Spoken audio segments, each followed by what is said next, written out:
이 시간 함께 같이 예배하면서 읽었던 본문의 말씀 사도행전 2장 1절서부터 4절의 말씀을 가지고 오순절 성령의 역사, 교회의 시작이라고 하는 제목으로 함께 말씀을 나눕니다. 오늘 우리가 읽었던 본문은 우리가 많이 들었던 본문, 또 읽었던 본문이기도 합니다. 예수님께서 승천하시고 한 일주일 정도의 어떤 기간이에요. 일주일 정도 지난 오순절에 120명의 성도들이 모여있던 그 다락방에서 놀라운 성령의 강림의 역사의 사건을 보여준다는 거죠. 이거는 역사적으로 초유의 사건입니다. 이런 일들이 이전에도 없었고 또 이후에도 보여지지 않는 초유의 사건이 오늘 본문 가운데 기록된 내용이다라고 하는 거죠. 오늘 1절에 보면 이렇게 기록되어 있습니다. 오순절 날이 이미 이름에 그들이 다 같이 한 곳에 모였더니 라고 얘기합니다. 한 곳에 모였다라고 하는 것은 초대교회 성도들이 모였던 장소가 있는데 다락방이에요. 흔히 우리가 그걸 마가의 다락방이라고 얘기하는데 그 다락방에 모여 있었는데 그때가 어느 때냐? 오순절이 이미 이르렀다라고 얘기합니다. 그러니까 오순절이 가까운 때라고 하는 것이죠. 근데 오순절이 뭐냐? 전에도 한번 우리가 이 부분을 살펴보았던 부분이 있었는데 오순절이라고 하는 것은 이스라엘의 3개의 3대 절기가 있습니다. 6월절, 77절, 초막절이라고 하는 3대 절기가 있는데 그 3대 절기 가운데 77절이라고 하는 이 77절 절기의 다른 표현이 뭐냐면 그게 바로 오순절이라고 하는 거죠. 또 오순절의 또 다른 표현은 뭐냐면 맥추절이라고 얘기합니다.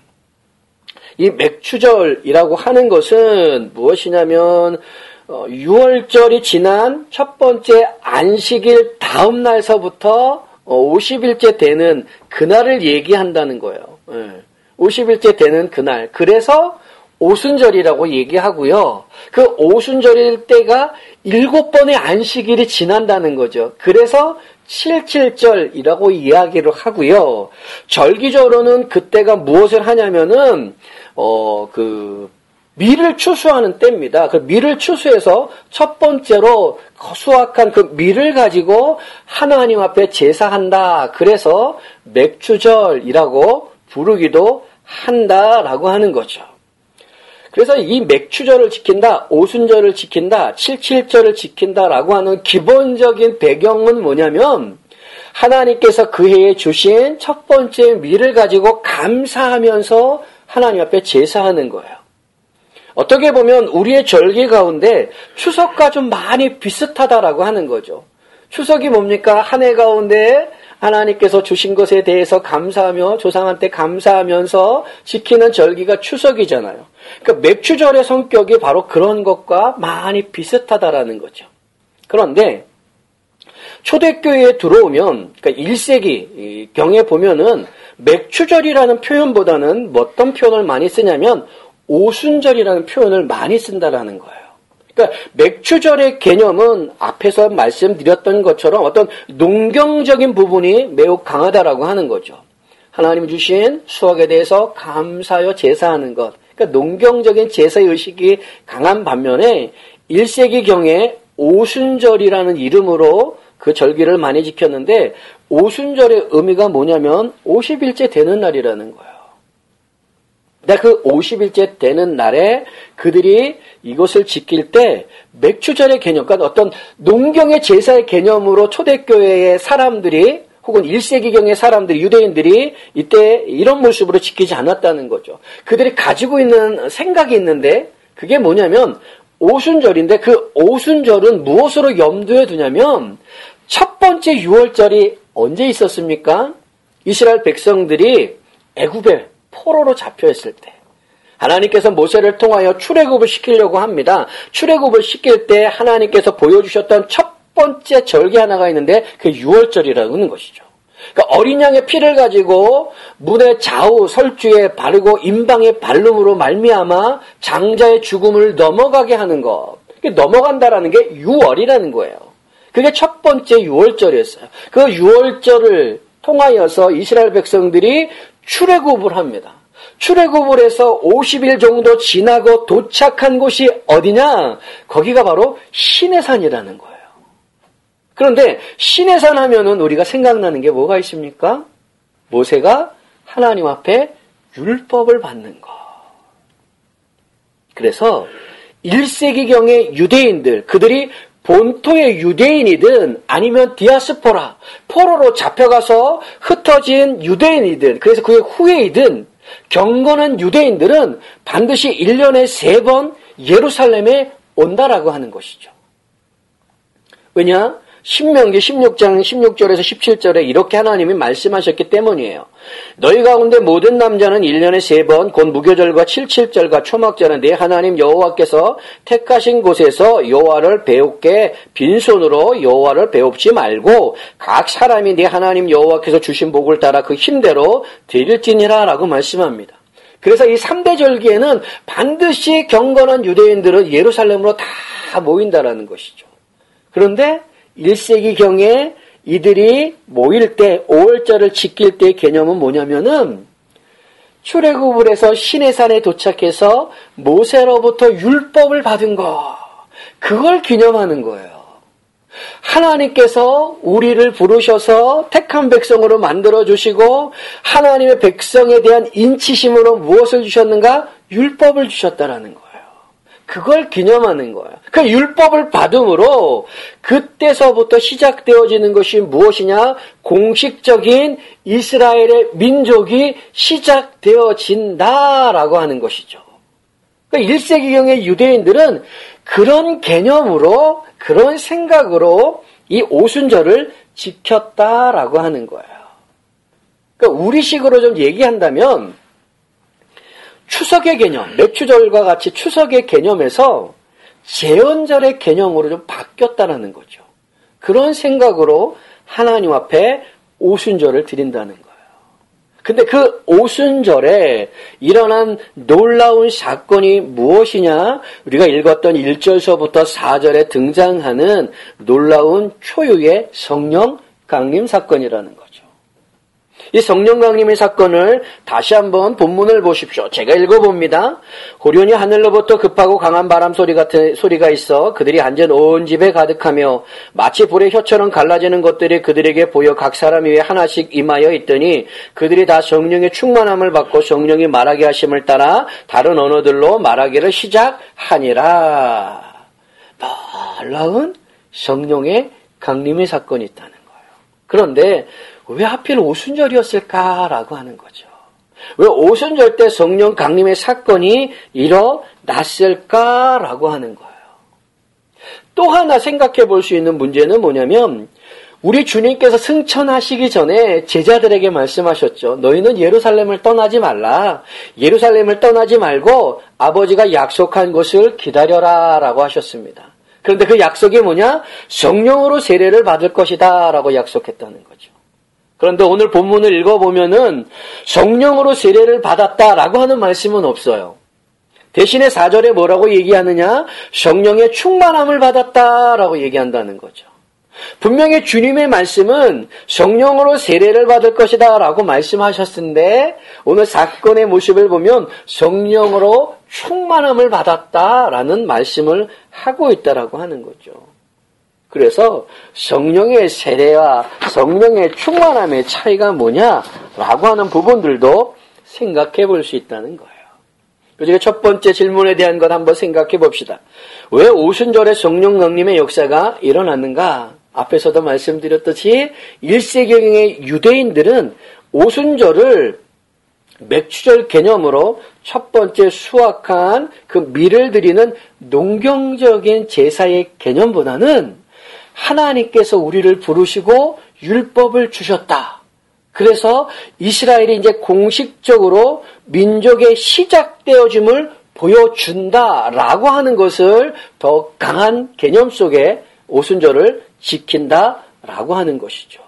그래서 우리식으로 아까 얘기했던 제헌절 같은 개념이에요. 그런데 그런 오순절에 구약의 백성들이 지내왔다면 그걸 1세기경의 성도들이 지켰다면 오늘 교회의 시작을 알리는 모습이 뭐냐? 바로 이거라는 거예요. 율법을 통하여서 하나님께서 임재하셔서 율법을 통하여서 이스라엘의 민족이 시작되어짐을 그 신의 산에서 보여줬다면 오순절을 통하여서 하나님이 보여지고 싶은 것, 말하고 싶은 부분은 무엇이냐면 이제 교회의 시작이라고 하는 거예요. 이 교회의 시작을 무엇을 통해서 알려주시냐면 성령 강림의 사건을 통해서 시작하는 것을 보여주신다는 거죠. 지난 주일날 우리가 나눴던 말씀 가운데 보였던 게 뭐냐? 이 오순절 요 사건 이전에 보이는 사건, 1장 뒷부분에 보이는 사건이 무엇이냐면 마띠아를 12사도 가운데 선출하는 거였습니다.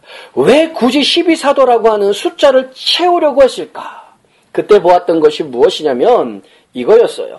구약의 12지파는 야곱을 통한 이스라엘의 백성들, 곧 하나님의 백성들을 보여준다면 신약의 하나님의 백성들, 예수 그리스도로부터 시작되어지는 하나님의 백성들이 보여주는 상징적인 것이 무엇이냐? 그것은 12사도라고 하는 거죠. 그래서 2장의 성령 강림의 사건, 이제 교회가 폭발적으로 시작되어지는 그 시점 이전에 반드시 필요한 부분이 뭐냐? 12사도라고 하는 그 상징적인 숫자가 채워져야 한다라고 하는 거예요. 근데 가룟 유다가 어떻게 됐습니까? 자살했잖아요. 목매었다가 그 끈이 풀어지면 떨어지면 끊어짐으로 떨어져서 배가 터져 창자가 흘러나오는 죽임을 당했다는 거예요. 죽었다라는 거죠. 그 가룟 유다를 대신해야 될 사도가 필요합니다. 그래야 12사도라고 하는 신약의 새 이스라엘, 예수 그리스도로 말미암은 새 백성들이 시작되어지는 걸 보여주는 거죠. 그래서 마띠아가 뭐예요? 선출되어져야 한다는 건 참으로 중요한 겁니다. 그렇게 마띠아가 제비 뽑아서 하나님이 선택하여 12사도라고 하는 그 숫자를 채워줬을 때 그 다음에 이제 보여지는 게 뭐예요? 성령 강림의 사건을 통하여서 놀라운 교회의 시작을 보여주는 거죠. 교회는 무엇입니까? 불러낸 사람들이에요.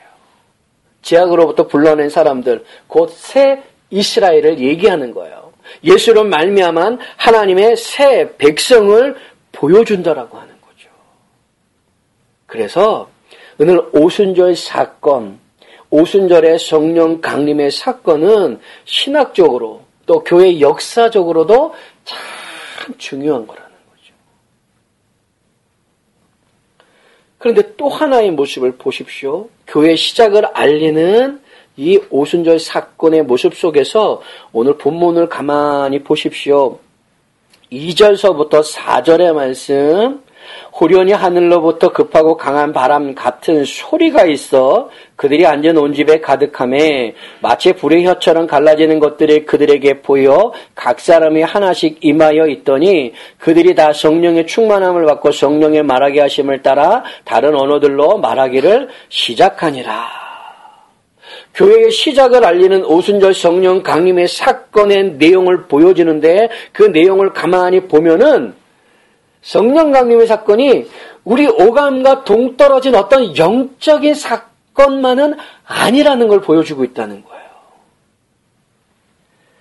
2절에 보면은 호련히 하늘로부터 급하고 강한 바람 같은 소리가 있다라고 얘기합니다.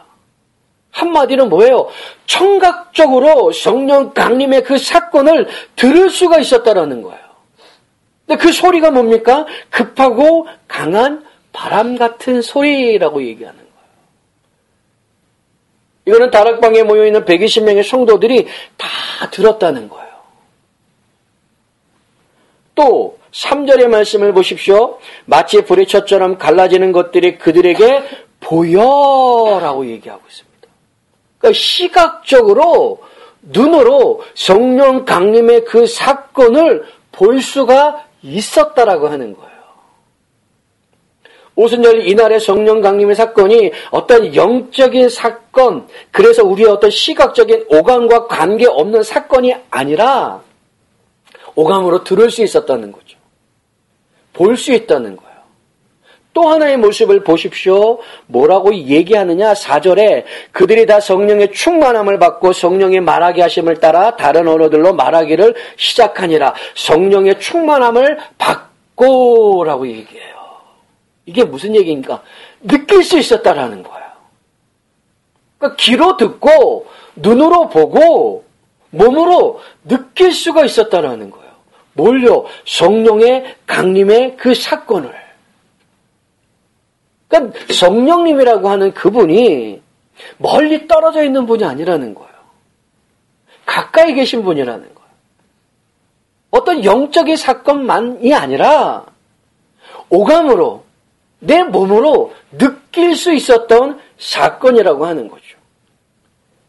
그런데 2절과 3절에 나오는 이 모습은 무엇이냐면 구약에 보면은 하나님께서 임재하실 때 당신의 임재의 표현으로 보여지는 모습이라고 하는 겁니다. 불로 보여주시고요. 바람으로 보여주신다는 거죠.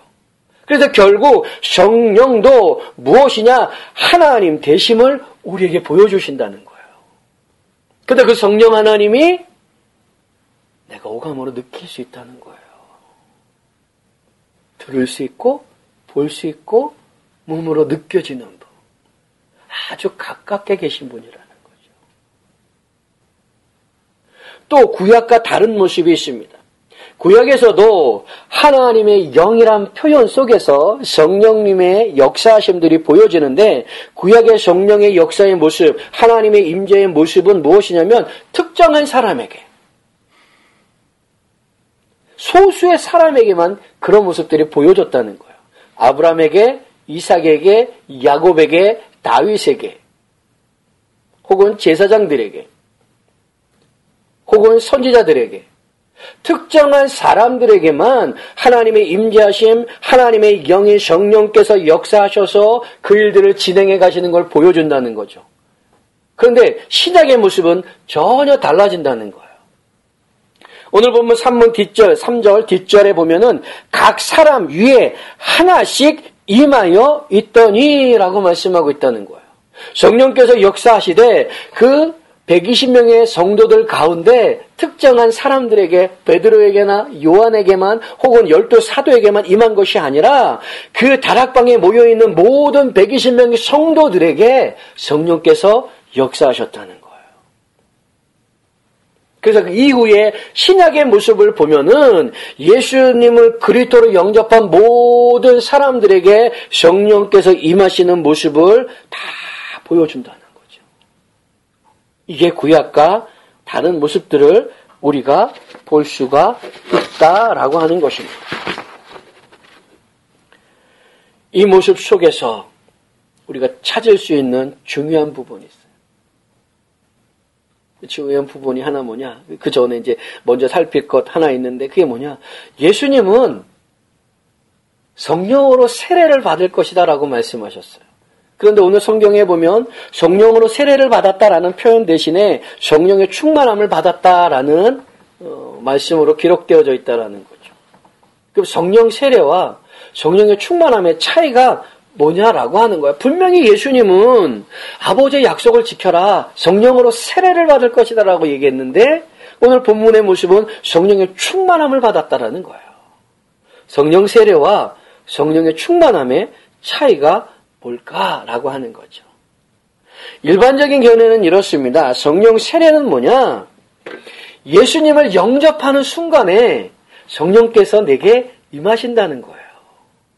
그래서 예수님을 그리스도로 고백하는 것, 그래서 단회적일 수밖에 없다라는 거죠. 성령의 세례는 단회적, 평생에 딱 한 번밖에 있을 수 없다라고 얘기한다는 거예요. 그리고 그거에 대한 부연적인 모습으로 베드로가 고넬료에게 세례를 베풀 때, 고넬료는 이방인이잖아요. 근데 이방인에게 세례를 베풀 때 그 모습이 있었습니다. 그 모습을 예루살렘 교회에 보고를 합니다. 왜냐? 이방인에게 세례를 베푸는 것에 대한 합당함을 보고하는데 이렇게 이야기합니다.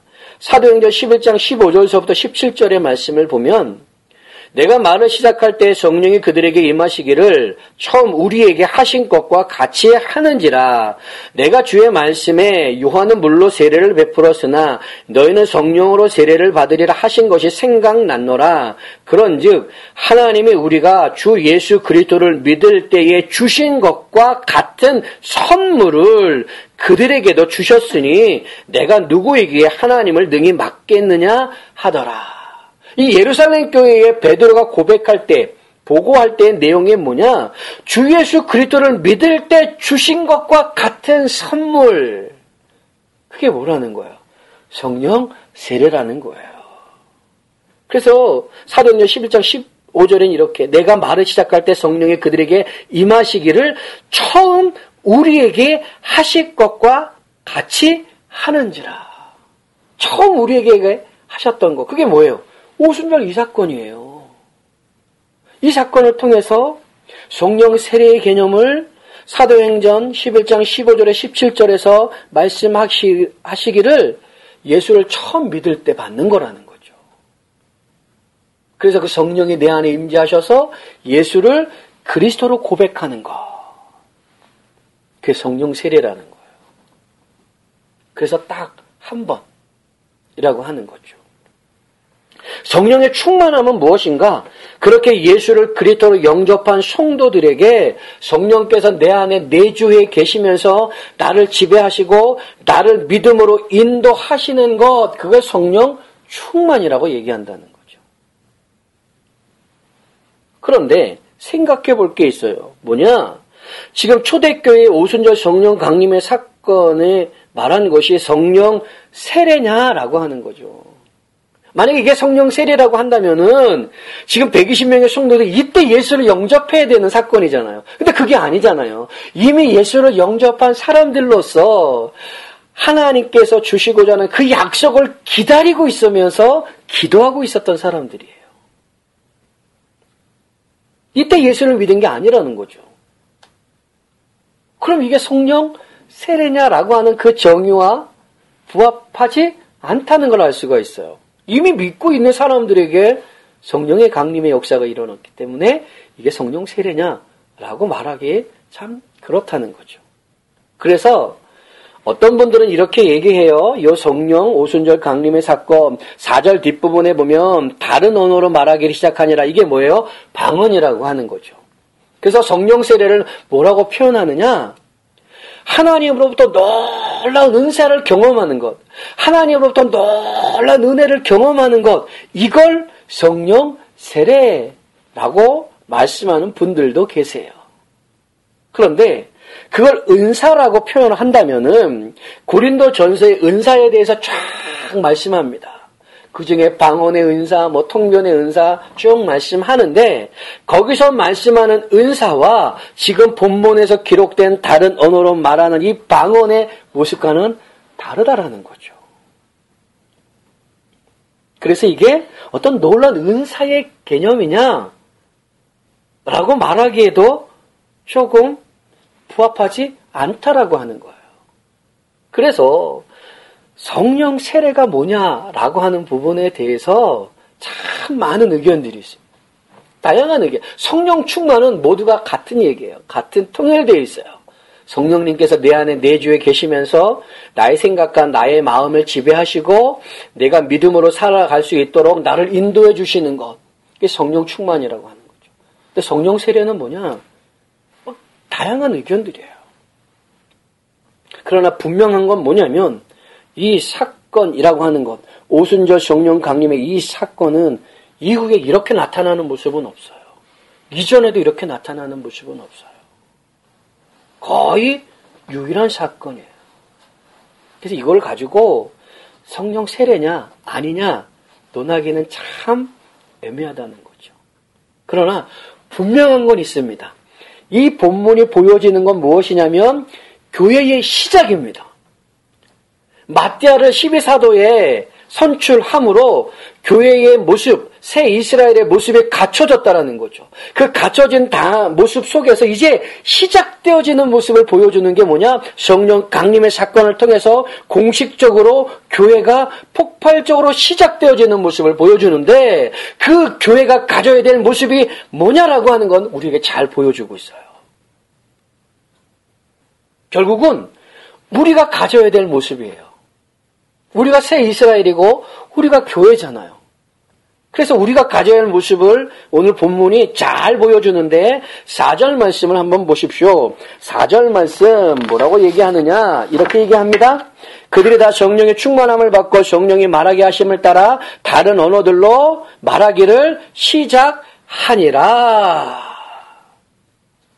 새 이스라엘, 예수 그리스도로 말미암은 그 새 백성에게 가장 필요한 것이 뭐냐? 그건 성령의 충만함이라는 거예요. 오늘 본문을 보면은 성령을 충만함을 받은 사람들이 성령의 말하게 하심을 따라 말하기를 시작했다라고 얘기합니다. 그렇다고 해서 우리가 방언을 꼭 해야 된다 이 얘기는 아니에요. 교회가 가져야 될 모습은 무엇이냐면 성령의 충만함인데 그것은 무엇이냐? 방언을 모두 해야 된다 이 얘기가 아니라 성령이 하게 하심을 따라 했다라고 하는 이 사실이 중요하다라는 거죠. 그건 방언을 할 수도 있고 안 할 수도 있어요. 그러나 중요한 것은 성령이 하게 하심에 했다라고 하는 것이 새 이스라엘로서 교회로서 오늘날 우리에게 있어서 가장 중요한 모습이라고 하는 거죠. 그래서 오늘을 살아가는 우리에게 있어서 가장 필요한 것이 뭐냐? 성령의 충만함이에요. 그래서 누가복음 11장에 보면은 자녀에게 좋은 것을 주시는 천부에 대해서 이야기를 할 때 이렇게 얘기합니다. 누가복음 11장 13절 너희가 악할지라도 좋은 것을 자식에게 줄 줄 알거든 하물며 너희 하늘 아버지께서 구하는 자에게 성령을 주시지 않겠느냐. 가장 좋은 게 뭐라는 거예요? 성령님이에요. 교회에 필요한 게 뭐예요? 성령의 충만함. 우리에게 필요한 게 뭐예요? 성령의 충만함이라는 거예요. 우리 가정에 필요한 게 뭐예요? 성령의 충만함. 우리 누리교에 필요한 게 뭐예요? 성령의 충만함이라는 거죠. 그 충만함 속에 성령이 나를 지배하고 우리 교회를 지배하고 우리 교회를 지배하고 우리 가정을 지배하는 거예요. 그래서 믿음으로 살게 해주시는 거예요. 이게 우리에게 가장 필요한 거예요. 그래서 사도 바울이 에베소 교회 성도들에게 뭐라고 이야기했느냐? 이렇게 말씀합니다. 에베소서 5장 16절에서부터 18절의 말씀. 세월을 아끼라 때가 악하니라.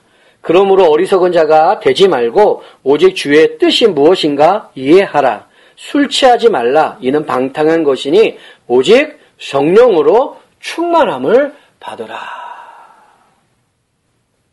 성도가 갖춰야 될 모습, 성도에게 가장 필요한 것이 무엇이냐? 성령으로 충만함을 받는 거예요. 오늘 본문이 그런 걸 보여줍니다. 오순절 성령 강림의 역사를 통해서 공식적인 교회의 시작을 보여주고 그 교회가 갖춰야 될 모습이 뭐냐? 성령의 충만함으로 성령이 하게 하심을 따라 하는 그 모습이 필요하다는 거죠.